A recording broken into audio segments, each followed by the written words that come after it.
என்ன நியூ டியூட்டோரியலா? என்ன டியூட்டோரியல்? எதை பற்றின டியூட்டோரியல்? இதெல்லாம் தெரிஞ்சுக்கணுமா? அப்போ நீங்கள் நம்ம சேனலை லைக், ஷேர், சப்ஸ்கிரைப், ஃபாலோ பண்ணிக்கோங்க. நியூ டியூட்டோரியலை பற்றி சொல்கிறேன். இப்போ நம்ம இன்ட்ரோ கொடுத்துருவோம். ஹாய், ஹலோ காய்ஸ், நான் தான் உங்கள் அல்ட்ரா ஸ்மைலி கேமிங். நம்ம மைன்கிராஃப்டில் இருக்கிற ஃபார்ம்ஸை பற்றி தான் இந்த நியூ டியூட்டோரியலாக இருக்கும். என்னடா ஃபார்ம்ஸில் சொல்லுவேன்?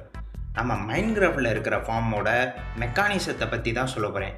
அந்த ஃபார்ம் எப்படி ஒர்க் ஆகுது, அது எதனால் ஒர்க் ஆகுது, பெட்ராக்கில் பெஸ்ட்டாக இல்லை ஜாவாவில் பெஸ்ட்டாக, இதை பற்றி தான் உங்களுக்கு நியூ டியூட்டோரியலாக நான் சொல்ல போகிறேன்.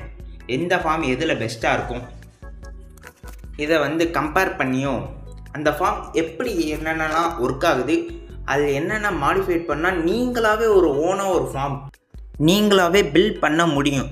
அதை எப்படி பில்ட் பண்ணுறது தான் இந்த டியூட்டோரியலை. இந்த டியூட்டோரியல் நீங்கள் மறக்காமல் பார்க்கணுன்னா நம்ம சேனலை லைக் பண்ணிடுங்க, ஷேர் பண்ணிடுங்க. முக்கியமாக போடுற எல்லா வீடியோ கமெண்ட் பண்ணுங்கள். அதே மாதிரி நம்ம சேனலில் ஃபார்ம்ஸை பற்றி பில்ட் பண்ணி போட்டு கொடுக்கோம். உங்களுக்கு ஏதாச்சும் ஃபார்ம் தெரிலனாலும், ஏதாச்சும் ஃபார்மில் டவுட் இருக்குனாலும் கேளுங்க. நான் உங்களுக்கு ஃபார்மை பில்ட் பண்ணி இல்லைனா உங்கள் வேலைக்கே கட்டி கொடுக்குறேன். சரி, இதோட இந்த டியூட்டோரியலை முடிச்சுக்கிறேன். நீங்கள் இன்ஸ்டாவில் நம்ம இதை பார்க்குறீங்கன்னா யூடியூப்பில் அல்ட்ரா ஸ்மைலி கேமிங் போட்டாலே நம்ம சேனல் வந்துடும். சரி காய்ஸ், நீங்கள் முக்கியமாக பண்ண வேண்டியது சப்ஸ்கிரைப், ஃபாலோ. சரி, இதோட இந்த வீடியோ முடிச்சுக்கிறேன். Bye guys.